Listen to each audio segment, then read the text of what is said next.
Amanda by Klein. Explanation and rhetoric.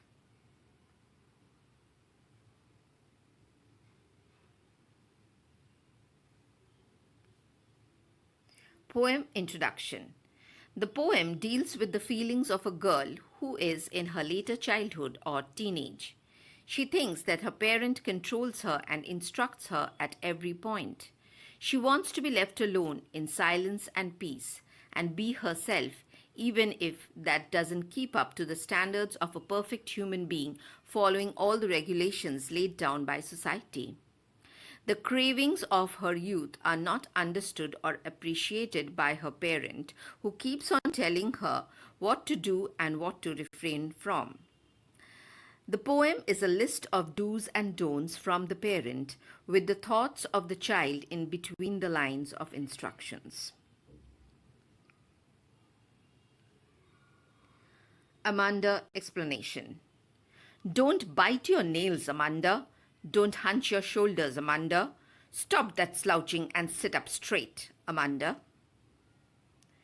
There is a languid emerald sea, where the sole inhabitant is me, a mermaid drifting blissfully. Word meanings: hunch, bend; slouching, sitting in a lazy way; languid, relaxed; emerald, a green precious stone; inhabitant, resident; drifting, carried slowly by the water; blissfully, happily. The mother is rebuking Amanda for biting her nails, which is a bad habit. Next, he asks her to sit straight without bending her shoulders, because that isn't the right posture. At this point of time, when she is being scolded by her mother, Amanda imagines herself to be in a deep green sea. She says that she wants to be the only resident of this beautiful green sea. She imagines herself as a mermaid who is alone there and leads her life in a very relaxing way. She says that she wants to be carried away by the current of water and feel the relaxing environment there. Literary devices used in these lines. Anaphora, repeated use of a word at start of two or more lines. Don't bite, don't hunch. Assonance, use of vowel sound O. Don't hunch your shoulders. Metaphor, use of the word emerald sea for the color green of the sea.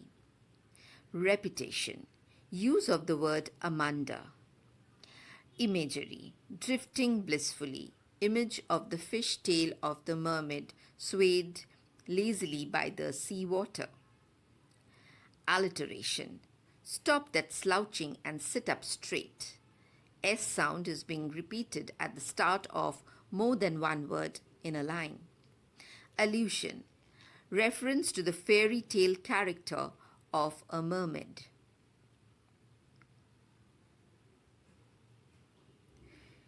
Did you finish your homework, Amanda? Did you tidy your room, Amanda? I thought I told you to clean your shoes, Amanda. I am an orphan roaming the street. I pattern soft dust with my hushed bare feet. The silence is golden, the freedom is sweet. Word meanings: orphan, a child whose parents are dead; hushed, quiet and still place. Here the poet says that Amanda's mother is inquiring whether she has done her homework or not. Then she asks her whether she has cleaned her room or not. Moreover, she is also reminded to clean her shoes. While Amanda is hearing to her mother's questions, she imagines herself to be an orphan who is roaming in the streets. This means that she imagines if she would have been without parents, she would have walked freely in the streets. She would have drawn designs on the soft dust with her uncovered feet very quietly. So, we can see that her thoughts are opposed to her mother's expectations. Her mother wants her to keep everything neat and clean and have all the work done on time. But Amanda wants to play in dust with her bare feet. Moreover, she is so fed up of these constant instructions from her mother that she says silence is golden, which means that silence is very crucial and precious. She further says that freedom is sweet.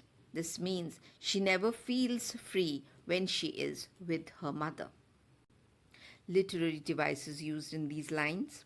Anaphora, repeated use of a word at the start of two or more lines. Did you finish? Did you? Tidy.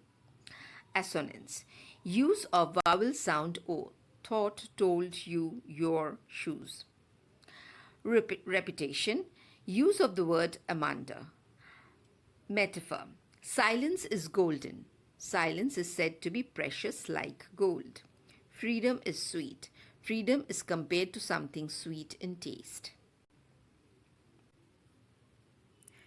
Don't eat that chocolate, Amanda. Remember your acne, Amanda. Will you please look at me when I am speaking to you, Amanda?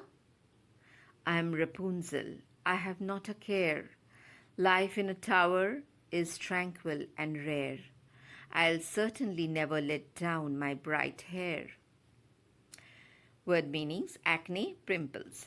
Rapunzel, a girl in the fairy tale by Brothers Grimm. Tranquil, calm, quiet. Rare, uncommon. Next, Amanda's mother is forbidding her to eat chocolates. She reminds her of her pimples that may be aggravated due to eating chocolates. At last, she scolds her for not paying attention to what her mother says. At this moment, Amanda imagines herself to be Rapunzel. Rapunzel is a character from a fairy tale who was kept captivated in a tower by a witch. The witch used to climb up the tower with the help of her long hair, let down by her through the window of the tower. So now Amanda wants to be Rapunzel because she feels that life at the tower will be peaceful and without interference. She also confirms to herself that she will never let her hair down to anyone so that nobody could come to her in the tower and disturb her peace. Literary devices. Allusion, use of the famous fairy tale character Rapunzel. Assonance, use of vowel sound E and O. Will you please look at me when I'm speaking to you? Consonants, use of the sound R. I am Rapunzel. I have not a care. Bright hair. Repetition, use of the word Amanda. Stop that sulking at once, Amanda. You're always so moody, Amanda. Anyone would think that I nagged at you, Amanda. Word meanings: sulking, being unhappy or crying or being in a dejected mood. Moody, unstable mood. Nagged, harassed. Amanda's mother now asks her to stop being in a dejected or depressed state. Moreover, she blames her of having such an unstable mood.